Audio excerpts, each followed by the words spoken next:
Welcome back. You're watching The Money Show on ET Now. Well, let's now talk about the auto segment, the car segment. There have been so many changes, not just in the last few months, but in the last couple of years as well. And car companies have had to constantly keep up with the regulatory changes, the policy changes from fuel efficiency to emissions as well. But now the latest bolt, of course, for car companies is the constant rise in prices of steel, aluminium. These are raw materials for car companies. And guess what? These car makers have no option but to pass it on to the customer as well, leading to a series of price hikes in some of the cars that we were watching out for. So we'll be discussing that, and also we'll be discussing on how to pick the most resilient cars to the torrential downpour that you are seeing right now outside your window. Kranti Sambhav of Times Drive joins me now on the show. Kranti, thanks so much for taking our time and speaking with us. So let's start off first with these series of price hikes. Which are the car companies that have had to hike their prices by the most? Which are the segments as well that have seen the maximum price hike? Thank you, Avina. Most of the companies have announced the price hike recently, and we have seen this is almost on an average, I guess. So this is the third time when we are seeing this kind of price hike in 2021 only. And if we talk about the latest one, Maruti Suzuki, number one car maker, they have also announced price hike. Mahindra, Tata, they have Honda, all of them have announced price hikes, and the percentage, the amount is obviously different in different categories. But if we talk about Mahindra Thar, more than 1 lakh. So in case we talk about the CNG vehicles from Maruti, it is around 15,000 or something. So the range is wide, and most of the companies have announced price hike in July.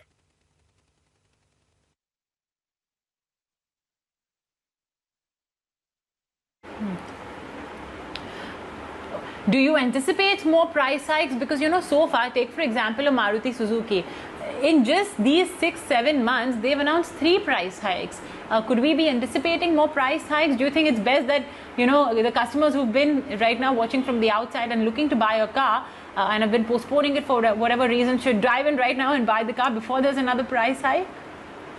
I mean, it is pretty tricky, Movina, if you ask, because if you look at the price hikes, obviously, we are used to that kind of press releases where they say that because of input costs, the price hike is being done, and now the precious metal for emission norms, you have to use rhodium also, which is one of the reasons. So Maruti Suzuki informed us it is about steel and rhodium why this price hike is announced. But at the same time, other car makers also are announcing. This is the third time, as more is the case with most of the manufacturers, and that makes us think as a car buyer, as a car customer, should I be going for any car very soon? Do I need to kind of prepone my buying decision or not? And that is tricky. Why? Because even if you look at one tricky or one interesting aspect of this price rise is also, if you look at all the products which are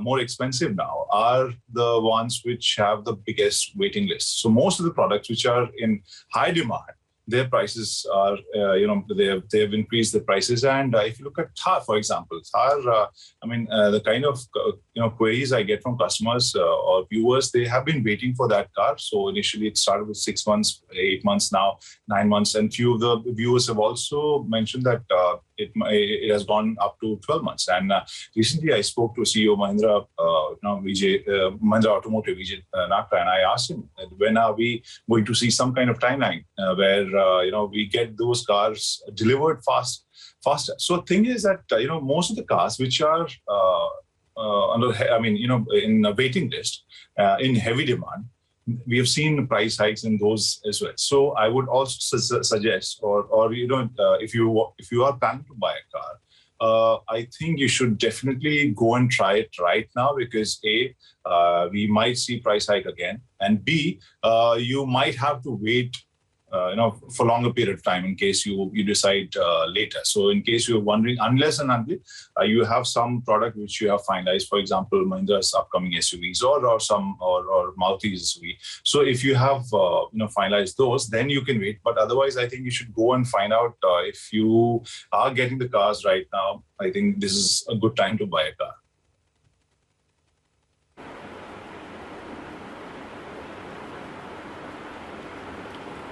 All right. Okay, understood.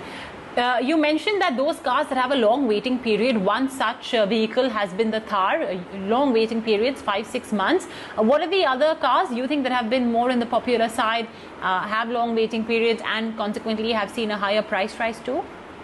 So if you talk about that list, I mean, if you look at Thar or Creta or Venue, Sonnet, all these products which are kind of super hit in their own segments, they've got longer waiting periods.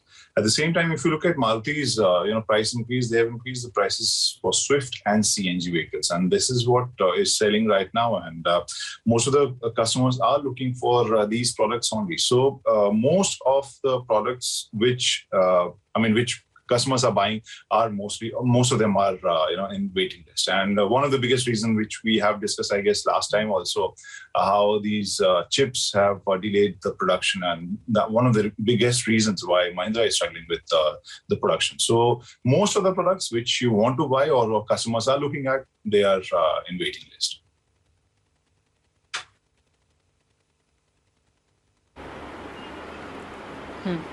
All right. Okay, understood.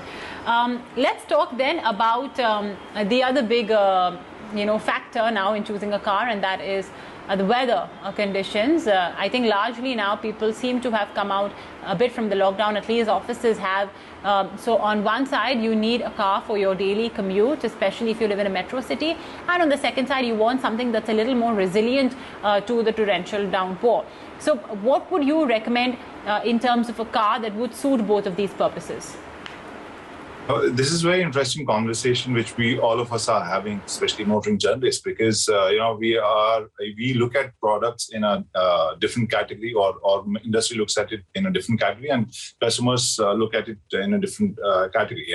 And why I'm saying this, because of the kind of cars or products I'm going to suggest, which is the SUV. So most of the SUVs, which enthusiasts they might not call it SUVs because they are not four-wheel drive and they are not off-roaders, but technically, what customers are looking for and what is practical right now, that you get obviously the comfort and driving dynamics of a car and little higher.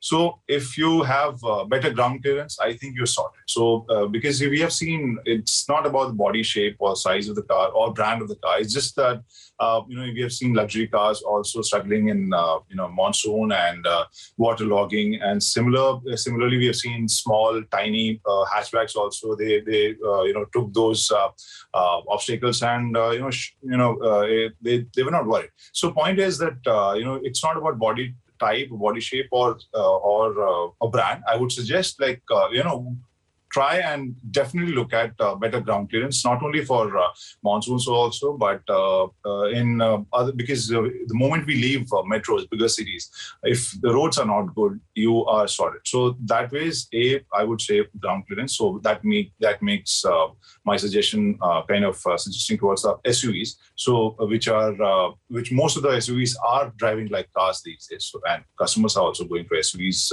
mostly. So those cars would be a good combination if you're looking at driving in difficult conditions, also avoiding all those potholes and waterlogged areas.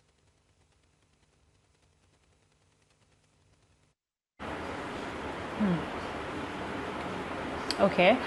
Well, I think living in cities, sometimes that's, I guess, inevitable, driving through those waterlogged and potholed roads. What's the best way, Kranti, that one should care for their car? Many people have their cars just parked in their garages, or even worse, in the open if you don't have a closed garage. So that in turn, coupled with the rains, could really not be painting a very pretty picture for your car, because it's not been started plus you have the rains with the water logging. So in such a circumstances, what's the best way if you share some tips and tricks on how, our viewers can care for their car in such a situation? First thing first, you should just switch it on, start it for some time, and let it run for idle, and obviously cover it properly. Look at the tires. If you can move it, just move it a bit so that the tire doesn't have one spot which is taking all the weight. And you also should take a turn, take a round. You should drive around. You should keep it running condition, and obviously cover it. And if you talk about the driving part, I would suggest biggest thing you have to keep in mind. In case you're stuck in any waterlogged area, any area where your car is stalled, don't try to start it again. Don't give ignition. Never do that, because that is something which will destroy your engine. So if your car is stuck in waterlogged area and the engine stalled, and so don't try to start it again. That is the biggest mistake, because that's our human tendency. The moment engine stops, we try and start it again. So don't do that. You have to keep that in mind, and you have to keep reminding yourself, because that is, again, as I said, it's very human instinct. This is how we react. So the moment your car is stuck, engine stalled, just get out of the car. Try and obviously get out of the car and push it to a safer location. Other things which we should definitely do: keep one car hammer or something, so that in case we are stuck in waterlogged areas and we can't, and the car doors are jammed, we should have something so that we can break the windscreen and get out of that. Use that route to escape. So that is something which is, I would say, these two things are something which, most of the customers, they know most of the practical tips, but these two things, I guess, are the most important as far as I can look at, driving in monsoon and taking care of yourself in case of some waterlogging and your car is stalled. So these two things would be, interesting and important. I want to ask you this question. It has just come in. Kranti, I just want to ask you this question that has just come in. Maharashtra has unveiled a new EV policy wherein they will incentivize 10,000 two-wheelers, 15,000 three-wheelers at 5,000 per kilowatt hour. Plus, they have a policy on public transportation as well, where they want to electrify 25% of public transport and last mile delivery vehicles by 2025. Since we have you here, Kranti, how far do you think this kind of a policy would help automakers? Do you see this incentivization as well for PVs, 10,000 PVs, by the way, actually going the distance in promoting electric vehicles, the feasibility aspect of it as well? Yes, I think many critics, they are not in support of incentivizing electric vehicles, especially passenger vehicles. But I think this will definitely work, because this is what you have seen in other states also. First of all, this is a great step by Maharashtra government, and this is what we need. We need we need one consistent and nationwide policy as far as EVs are concerned, because now there is no doubt that we are moving towards an EV future. And if all the states are working on same pace and same speed, I think there will be uniform growth of EV charging network and other requirements. So having said that, what I feel that incentivizing these private vehicles also, they will help creating EV friendly environment, because most of the customers are looking at, many customers in metros and big cities, even smaller cities, now they are looking at electric vehicles as an option. So one, obviously, the biggest challenge is still the charging station. But if you incentivize this, customers will go for that. And second, just a short, small point about the last mile connectivity. Right. If government incentivizes that, that's a very good step.